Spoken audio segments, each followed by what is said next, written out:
So look, a really interesting one here. We as employment lawyers always get really excited when a court has a look at anything in the national employment standards to a detailed degree. And here we have a federal court case looking at something I think that we always throw around quite a lot, but it's not always often that well understood, which is the concept of reasonable additional hours in the context of the national employment standards. This is a really good case. It absolutely is, absolutely is. So here we have, for our meat processing clients, it's exactly an example straight in the meat processing industry.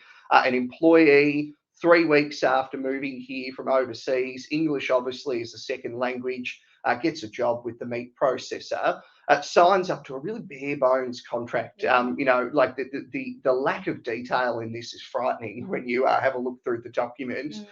Effectively says nothing about what modern award applies, says really almost nothing about the rate of pay, says nothing about really anything about the hours, save for that there's an agreement that he'll work for 50 hours a week. So 50, obviously, 12 more than the 38, which is the normal full-time hours. And so, look, the union took this one up and said, look, this is outrageous that we've got this employee here.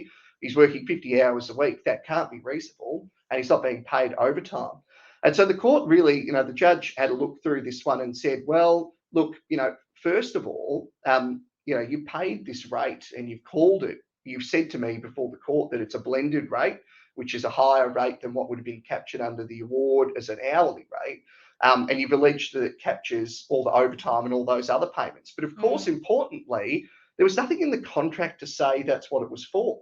So they didn't say in the contract that that was a payment that was meant to cover all hours, including the overtime hours. And importantly, they didn't even call the hours above 38 overtime. They just called it reasonable hours. So they just called it ordinary hours, I should say. So when the court had a look at this one, they said, well, look, you can't turn around after the fact with nothing in writing and nothing in the document and try to claim that this money should be offset. The court then had a look at, well, look, even if that is the case, what about these hours? Is this 50 hours a week? Is that reasonable? And so the judge went through a set of factors that are set out actually in the Fair Work Act, which again, often forgotten, I think, when people think about what is reasonable, but it's factors that the court must take into account and that an employer must take into account when thinking about, well, are these additional hours reasonable? And, forensically went through that based on the evidence. And importantly, the employer really failed to lead some key evidence about the sort of trends in the industry. One of the key factors is, well, what is this sort of these hours being asked in the context of the industry? Is this something that's the norm? And as our meat processing clients will know, yes, 50 hours is the norm, but actually the employee didn't lead any evidence about that at all. So the court ultimately concluded, look, these 12 additional hours each week, it's not reasonable additional hours. And, you failed to really pay a proper rate that covers off that overtime.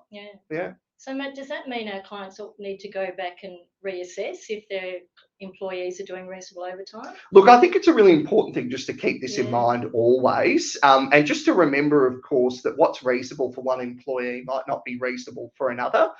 So look, always keeping on top of these and regularly checking in, a really important thing to do, just in respect of the hours. But look, making sure that you document things and document them properly, I think the really biggest takeaway from this case. Absolutely. As always. As always, that's right. We'll talk about that later as well.